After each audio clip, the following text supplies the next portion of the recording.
खुनाचा प्रयत्न करणारे आरोपी जहांगीर सिंदगीकर, अबुतला सिंदगीकर, जैद सिंदगीकर आणि अबूबकर सिंदगीकर राहणार लक्ष्मी मार्केटजवळ सिद्धेश्वर पेठ यांना आज रोजी सोलापुरातील जिल्हा व सत्र न्यायाधीश पांढरे मॅडम यांनी 5 वर्षे सक्तमजुरी आणि 1,20,000 रुपये दंडाची शिक्षा ठोठावलेली आहे।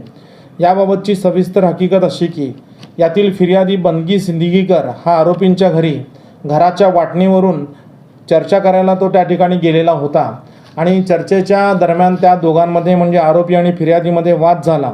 त्यानंतर वाद झाल्यानंतर ते फिर्यादी त्या ठिकाणाहून घरातून बाहेर पडले असता ते एका 10व्याच्या कार्यक्रमाला जाण्यासाठी सांत्वन करण्यासाठी निघाले असता यातील आरोपी क्रमांक 1 जहांगीर सिंदगीकर याने फिर्यादीला उद्देशून म्हणाला की इसकोच खतम करो येच मेन काटा आहे असे म्हणल्यावर आरोपी क्रमांक 2 अबुतला सिंदगीकर यांनी फिर्यादीच्या दोन्ही हाताला घट्ट पकडलं आणि आरोपी नंबर 3 जैद सिंदगीकर यानं फिर्यादीवर तलवारीने वार केला। सदरचा वार फिर्यादीच्या डोक्यावर आणि त्याच्या उजव्या कानाच्या पाठीमागे लागला।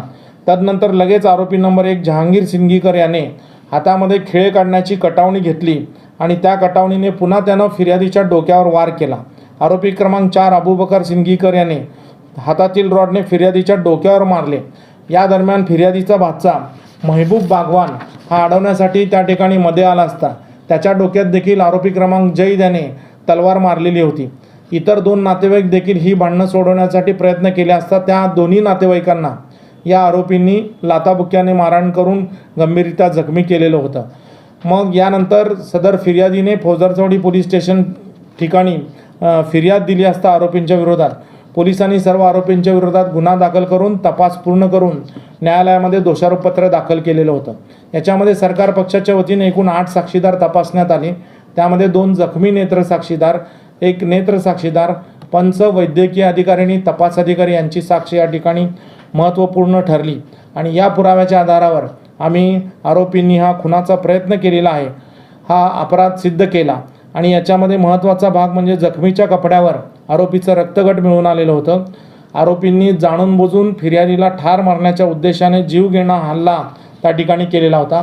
आरोपी क्रमांक 1नं बाकीच्या आरोपींना या ठिकाणी गुन्हा करण्यास प्रवृत्त केलेलं होतं असा युक्तिवाद आम्ही सरकार पक्षाच्या वतीने न्यायालयासमोर मांडला असता सरकार पक्षाचा युक्तिवाद मेहरबान कोर्टाने ग्राह्य धरला आणि यातील सर्व आरोपींना भारतीय दंडविधान कलम 307 प्रमाणे 5 वर्षे सक्तमजुरीची शिक्षा, 1,000 रुपये दंड न भरल्यास 30 दिवसांचा कारावास तसेच 323 प्रमाणे 6 महिन्याची शिक्षा, 500 रुपये दंड न भरल्यास 15 दिवसाच्या कारावासाची शिक्षा, 506 प्रमाणे पुन्हा 6 महिन्याची शिक्षा, 500 रुपये दंड न भरल्यास 15 दिवसाच्या कारावासाची शिक्षा सुनावून यातील जखमी नेत्र साक्षीदार आणि दुसरा जखमी नेत्र साक्षीदार असे 2 जखमी नेत्र साक्षीदार होते।